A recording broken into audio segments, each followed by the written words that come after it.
Donc bonjour et bienvenue dans cette foire aux questions consacrée à la semaine autour du génie de lettres qui va se tenir en résidentiel du 20 au 27 octobre prochain. Je m'appelle Ophélie Perrin et vous m'avez peut-être déjà croisé en live sur le forum de l'enfance libre notamment. Et depuis 2021, après une formation en psychothérapie humaniste, l'approche centrée sur la personne, puis une licence en psychologie l'année dernière, j'accompagne les personnes à retrouver une stabilité émotionnelle avec la psychothérapie. Bonjour Marc-André. Bonsoir Ophélie, je suis donc Marc-André Coton, cofondateur avec Sylvie Vermeulen du site Regard Conscient, formateur, psychohistorien. J'écris, j'anime des stages autour de ce travail et donne parfois des conférences, comme bientôt au colloque de Limoges sur la domination adulte où je parlerai du time out. Pourquoi faisons-nous ce direct? C'est une façon pour nous de vous proposer un espace pour que vous puissiez poser vos questions à la fois sur les aspects pratiques de cette semaine que nous organisons au mois d'octobre, sur les contenus et ses bases théoriques, et puis sur les bénéfices que vous pouvez en tirer pour vous-même, pour votre pratique de la relation d'aide et de l'accompagnement. C'est en effet une semaine qui est particulièrement destinée à des personnes exerçant dans ce domaine. Donc, vous pourriez y retrouver des personnes professionnelles dans l'accompagnement en parentalité, comme nous avons eu, par exemple, l'année dernière lors du séminaire avec Marc-André, mais aussi des personnes travaillant dans le social et dans l'animation auprès d'enfants ou d'adultes en situation de handicap. Voilà, c'est pour donner des idées, mais la liste n'est pas du tout exhaustive. Et si vous vous sentez concerné, mais que vous n'êtes pas encore installé ou formé dans ce domaine et que vous souhaitiez vous y former, à l'écoute notamment, à la posture de l'accompagnant, le séminaire est également fait pour vous. Donc n'hésitez pas à poser vos questions en direct, notamment dans le chat. Alors si vous voyez mon regard glisser sur la droite, c'est parce que je regarde les questions en même temps que le live et puis je les transmettrai du coup en direct. Donc c'est aussi votre moment de poser les questions auxquelles nous ne répondrons peut-être pas directement. Donc voilà, si vous voyez que vous avez des questions supplémentaires, n'hésitez pas. Et sans plus tarder, nous allons vous proposer quelques réflexions un petit peu plus générales, en commençant tout d'abord avec Marc-André cette question, qu'est-ce que le génie de l'être? Merci, effectivement, vous l'avez compris, c'est le titre de l'ouvrage de Sylvie Vermeulen autour duquel s'articule cette semaine en résidentiel. C'est un livre qui est paru en 2021 chez Le Être Myriadis. Un livre testament, on dirait, autour duquel j'ai organisé plusieurs séminaires, dont les deux derniers avec Ophélie. Et j'ai d'ailleurs le plaisir d'annoncer que Daliborka Milovanovic, qui est directrice des éditions Le Être Myriadis, sera présente tout au long de la semaine d'octobre. J'aimerais revenir rapidement sur le personnage qui était Sylvie Vermeulen, thérapeute, visionnaire. Elle a posé les bases d'une approche inédite de la relation à soi-même et aux autres. En tout cas, c'est vraiment ce que je pense. Hmm. Ses recherches se sont inscrites dans la mouvance des travaux d'Alice Miller, dans un premier temps, tout en introduisant un nouveau paradigme, le génie de l'être. Donc, il peut paraître saugrenu de penser que les humains puissent être géniaux. Il me semble qu'on a toutes les preuves du contraire autour de nous. Et pourtant, la croyance que nous portons le mal imprègne nos cultures depuis des millénaires. On peut penser au péché originel des religions, aussi à l'idée, chère à Freud, que nous puissions être mus par des pulsions destructrices, l'instinct de mort. Pour Sylvie, la croyance du mal en l'homme n'a jamais pénétré l'âme enfantine, car dès sa naissance, l'enfant est vrai, spontané, curieux, respectueux de la vie. Et la thèse centrale développée par Sylvie, c'est que nous avons été conditionnés à croire que nous étions mauvais et que dès lors, nous pouvons nous libérer de ces conditionnements et retrouver notre sensibilité, nos capacités réflexives que nous pouvons en réalité, voilà, nous réaliser, si je peux dire, hein. Alors, quel lien avec la relation d'aide et l'accompagnement? Peut-être que tu veux en dire quelques mots, Ophélie.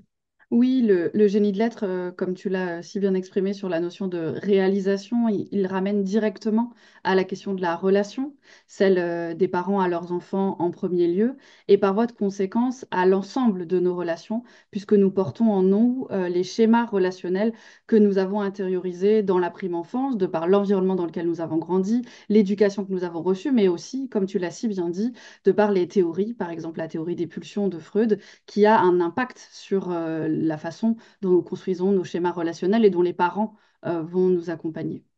Aujourd'hui encore, d'ailleurs, ça a un impact aussi dans la façon dont certains professionnels de la santé mentale accompagnent leurs patients, leurs clients, suivant dans quel domaine ils se trouvent. Hmm. Bien sûr. La relation d'aide et l'accompagnement n'y font donc pas exception. Et nous portons tous des ruptures d'attachement qui impactent nos vies d'adultes.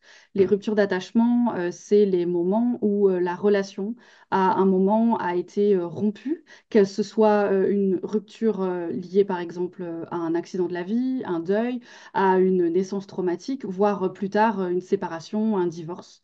Dans la famille, on parle de rupture au sens très large.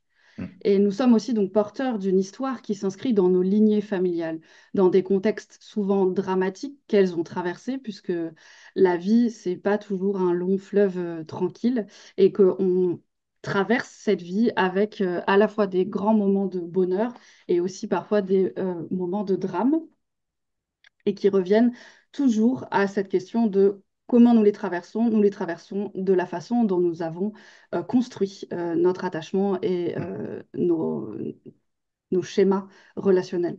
Il est donc essentiel de comprendre et de reconnaître les contextes dans lesquels nous avons grandi pour accompagner au plus proche de la relation et de l'humain. Ça, c'est vraiment un aspect très important auquel nous croyons et auquel nous adhérons complètement avec Marc-André. Tu me dis hein, si En plus, je t'en prie. je n'ai pas d'accord et que je rajoute des choses, n'hésite pas.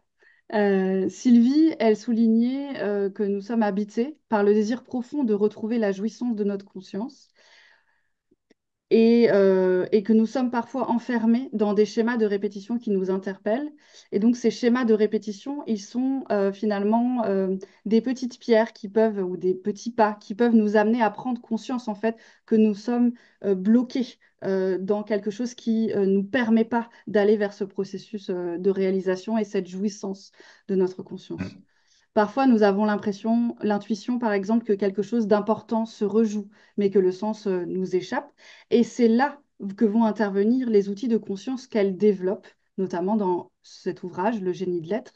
Et c'est là le cœur du travail que nous proposons sur la relation d'aide et l'accompagnement avec Marc-André. Peut-être souhaites-tu, Marc-André, donner à nos Hmm. auditeurs quelques pistes plus concrètes sur ce Tout à travail? fait. Bien sûr. Effectivement, la première chose, me semble-t-il, c'est de prendre conscience de la manière particulière, personnelle, dont nous avons été impactés par notre éducation.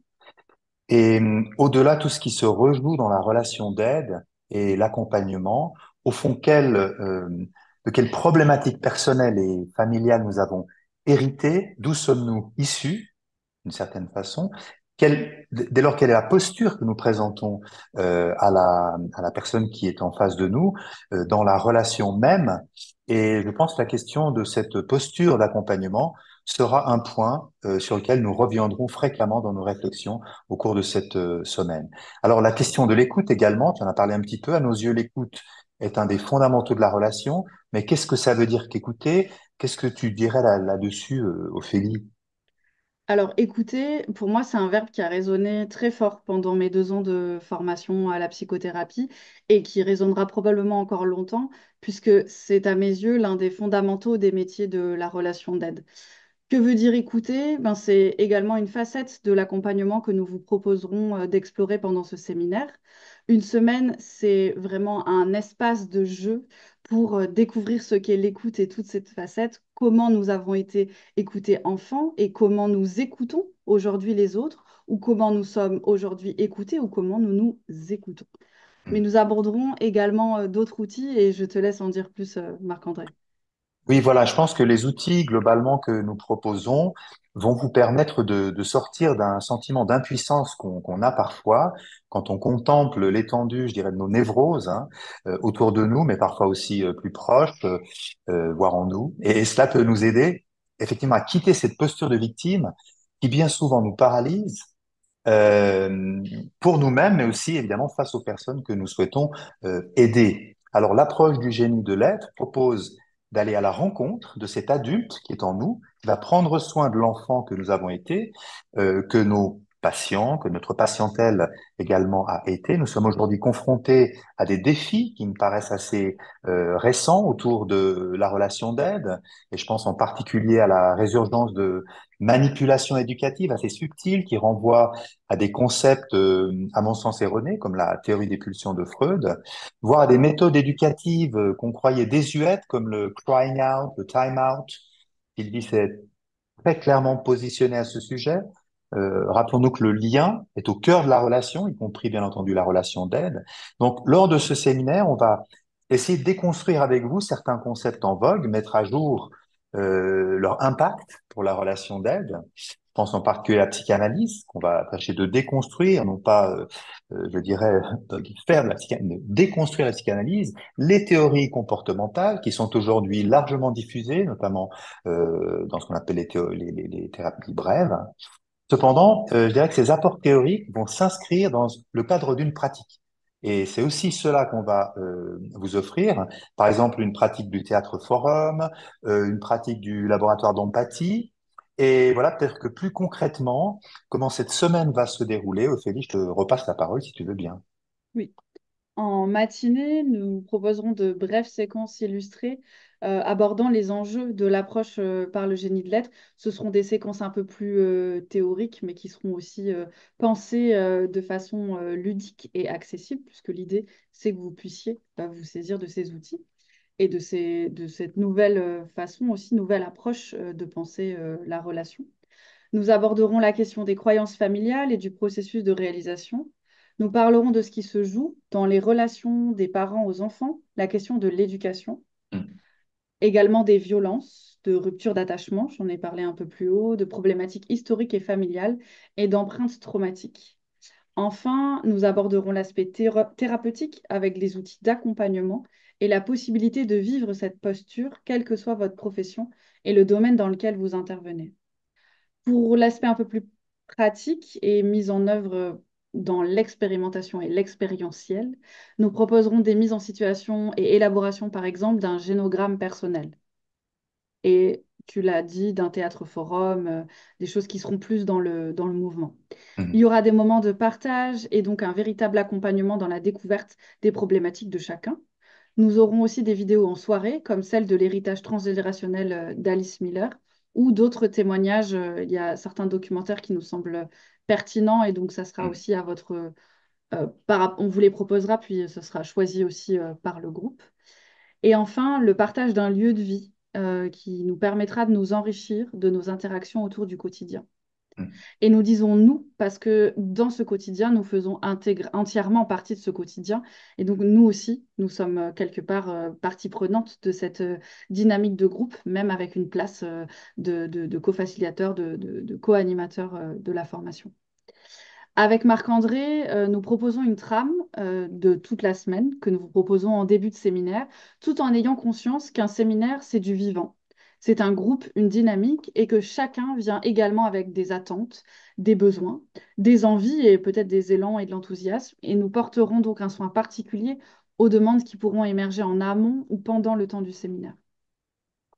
Oui, j'aimerais ajouter peut-être que vous serez accueillis dans un environnement, à mon avis, très favorable, naturel tout d'abord, propice au ressourcement, ce sera l'automne, mais je pense qu'on peut quand même, ne serait-ce que se balader, si la météo le permet, voire se baigner dans le lac qui est tout proche, pour ceux qui n'ont pas froid aux yeux, je dirais. La résidence est située dans le Haut-Bugey, donc sur les contreforts du massif du Jura. Et le lieu est accessible des quatre coins de France grâce à la proximité d'une gare TGV. Je pense que ça mérite aussi d'être mentionné. Et peut-être Ophélie, est-ce que tu as ajouté quelque chose sur la manière dont toi, tu conçois ce séminaire? Oui, je pense à l'importance, pardon, de prendre soin de soi quand on est dans la relation d'aide et l'accompagnement. Euh, c'est connu qu'on peut développer des difficultés particulières en fait quand on accompagne du fait des charges émotionnelles réactivées et de leur Mm, résonance avec sa propre histoire. Quand je dis c'est connu, c'est que c'est propre finalement à toute personne qui accompagne et qui est dans la relation d'aide. C'est un engrenage qui s'appelle le traumatisme vicariant, qu'on peut aussi retrouver dans la fatigue de compassion. Et ce séminaire, alors quand je dis je, c'est on le conçoit, c'est je et nous le concevons comme un lieu pour déposer aussi et cheminer avec ces difficultés. Il y a une complémentarité entre moi et Marc-André dans nos cheminements, nos manières d'être, mais aussi un fond commun de valeurs qui sont profondément humanistes et authentiques. Et c'est ce qui fait qu'on continue, après plus de deux séminaires, à travailler ensemble et on vous prépare de belles choses pour la suite. Donc j'ai aussi à cœur de proposer quelque chose d'unique qui soit soutenant pour les personnes qui sont déjà engagées dans un parcours de formation à l'accompagnement ou qui souhaitent prendre cette direction-là. Et puis, je voudrais à nouveau appuyer sur cet aspect ressourcement, comme l'a si bien partagé Marc-André juste au-dessus. C'est vraiment un lieu incroyable. Et au-delà de l'environnement, nous avons aussi pensé le séminaire pour qu'il soit à la fois riche, intense, profond, joyeux et léger. Et c'est vraiment avec une très grande intention que je mets ce joyeux et ce léger parce que nous savons à quel point cela peut demander du courage, même lorsque nous sommes accompagnants, d'aller à la rencontre de ses propres réactivations, de ses propres traumatismes, et il nous paraît essentiel d'offrir un espace sécurisant Mm, et accueillant. Alors, tout à fait. on arrive un peu à la fin, en tout cas, de ce que nous avions préparé pour présenter. Est-ce que tu peux nous parler des modalités logistiques, s'il te plaît? Oui, très concrètement, effectivement. Donc, la résidence peut accueillir confortablement 8 à 10 stagiaires, selon les configurations d'hébergement, chambres individuelles, chambres partagées, etc. Donc, c'est un ordre de grandeur maximum, ce qui veut dire que nous aurons un petit groupe avec un accès facilité, je dirais, à nous deux. Les achats de nourriture seront faits, mais la participation de chacun à la confection des repas nous offrira d'autres opportunités d'interaction. Et ça, c'est quelque chose qu'on a pu vérifier au fil des séminaires. C'est vraiment très sympa de se côtoyer, de se parfois confronter autour de choses basiques comme voilà la cuisine, la vaisselle, que sais-je. Donc, vous trouverez tous les renseignements pratiques en vous rendant sur la page d'accueil du site Regard Conscient et en cliquant sur le lien vers la présentation du séminaire. C'est le premier lien qui se trouve tout en haut de la page. Petite question pour les finances. Je pense que voilà, j'aimerais dire simplement que la question financière ne devrait pas être un obstacle. Si vous avez une réticence sur ce point, eh bien, contactez-moi par courriel, on va trouver une solution.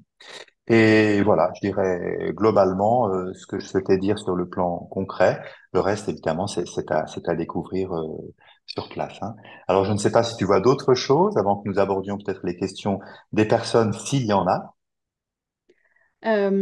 Oui, je pense à la difficulté de peut-être parfois de s'engager sur un séminaire d'une semaine, qu'il peut y avoir des freins.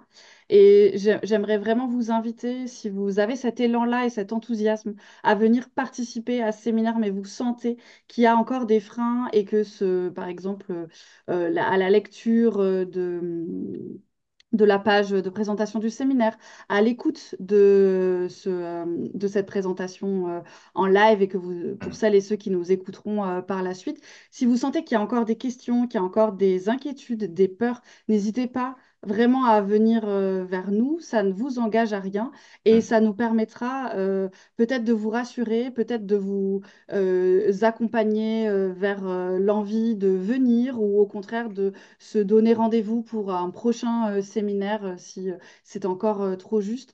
Voilà, c'est important pour nous, même dans le processus d'inscription, de rester dans ce contact humain, dans ce relationnel. Au-delà de la question financière, parfois il y a aussi des freins juste à l'idée de se dire, mais je vais être dans un groupe où je connais personne, j'ai des angoisses par rapport à ça, je ne sais pas trop comment ça va se passer. mhm, Et ça, je pense que c'est vraiment des choses qui sont individuelles, qui se vivent avec les peurs et les réactivations de chacun.